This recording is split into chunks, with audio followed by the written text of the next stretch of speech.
I would love to see Dhoni for one more term.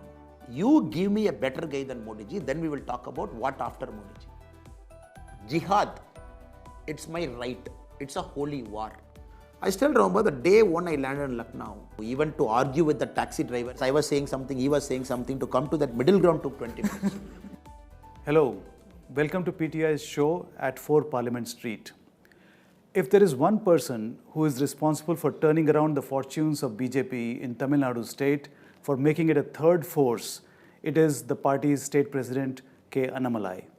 Mr. Annamalai is no ordinary politician. He's an engineering graduate. He also studied at IIM Lucknow before becoming an IPS officer. He served as an SP in Udupi district in Karnataka. 4 years ago, he joined the BJP. Mr. Annamalai will be celebrating his 40th birthday on June 4th when the election results come out, including his own result from Coimbatore Lok Sabha constituency. Mr. Annamalai, welcome to PTI. Sir.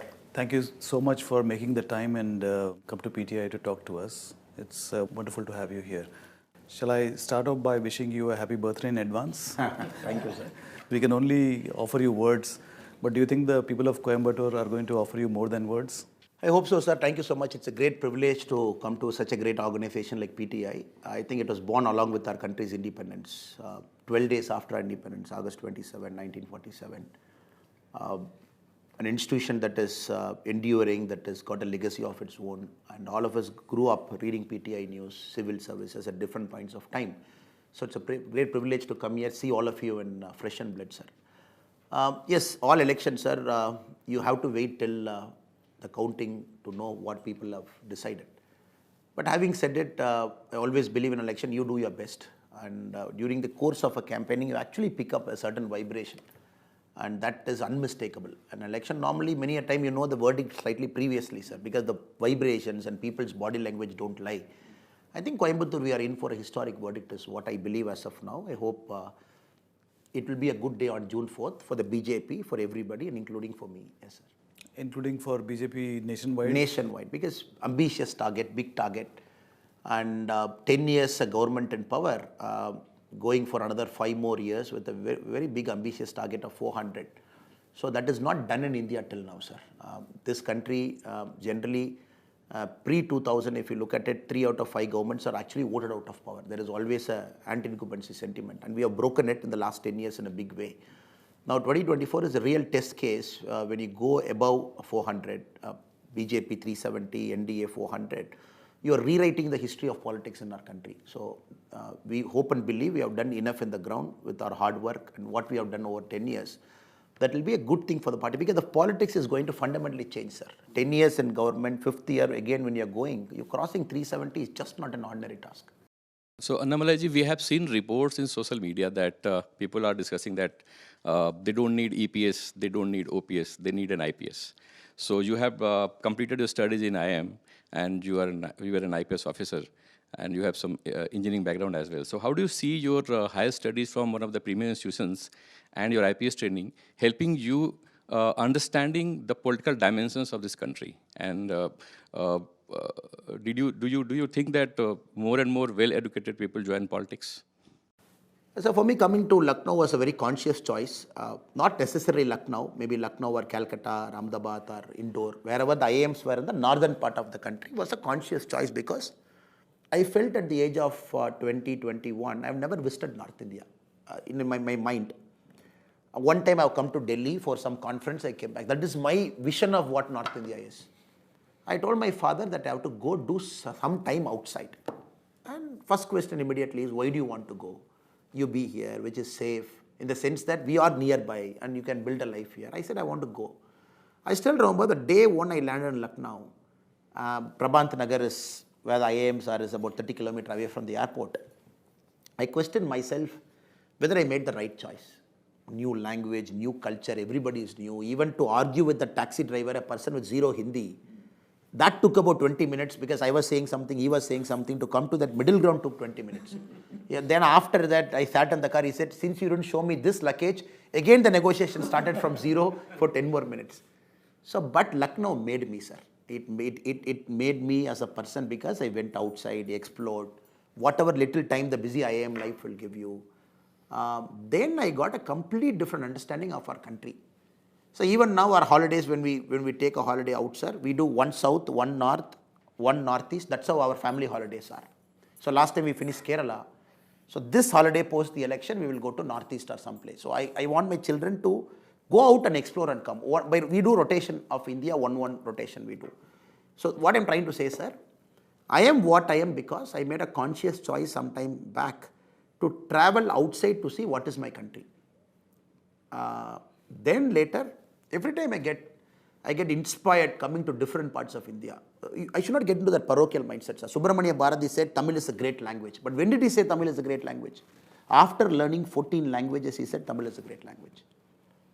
For everybody, their mother tongue is superior. I cannot be a politician in this country to say, I can always say my mother language is superior. But I cannot say your mother language is inferior, so my mother language is superior. That narrative is something which I hate, which DMK was doing for a long time. You don't go outside, you don't meet anybody, see their custom, culture, their language, their food, their richness, their shairis, and their poetries. And somebody like Kuampu in Kannada, beautiful writing, amazing writing. Some of the best writings I've read is Kuampu's, what he has written. Some of the greatest short story writers I've read in Kannada, some of the great stories in Malayalam, equally fantastic. But me as a Tamilian, unless I explore all these facets, it doesn't make me as a complete Tamilian. So now I take pride in me being a Tamilian. Doesn't mean I should put anybody down. I'm an Indian first, Tamilian second is always what I say, sir. How many times a North Indian family brings their children to a South Indian town? Or how many times a South Indian family brings their children to a North Indian town? Doesn't happen. So what happens? This kid also grows with their same filter mentality. This North-South fight will happen for another 20, 30 years if we don't make a conscious effort to do it. So you were a police officer before joining politics.